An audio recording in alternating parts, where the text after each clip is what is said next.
Hello दोस्तों, तो देखियो यहाँ से देखाबो आयल छी।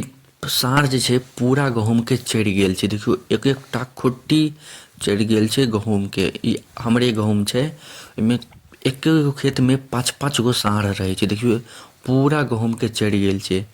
पाँच पाँच गो साँढ़ एके गो खेत में रहे छै, हमरे खेत में। आ साँढ़ के की छै, एक बेर जे खेत में ओ मुँह लगा लेत ओकरा सुड्ढा कऽ के छोड़त। तो देखियो पूरा खेत चढ़ि गेल छै, एकदम बढ़िया से चढ़ि कऽ नाश कऽ देने छै। देखियो पैरों के निशान दिखाई दऽ रहल हैत। देखियो कते बड़का बड़का पैर के निशान छै से। आ पाँच पाँच गो एके खेत में रहे छै, पूरा चढ़ि गेलै गहूम के।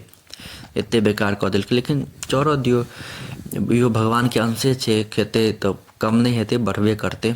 तैयो लेकिन खा लै छै तऽ कनिक तऽ दिल में लगै छै जे खा लेलक। देखियो कते बड़का बड़का पैर के निशान सब छै बनल। तऽ खा लै छै तऽ लगै छै जे एते खा लेलक, लेकिन कम नहीं होइ छै, मिलिए जाइ छै फेर वापस।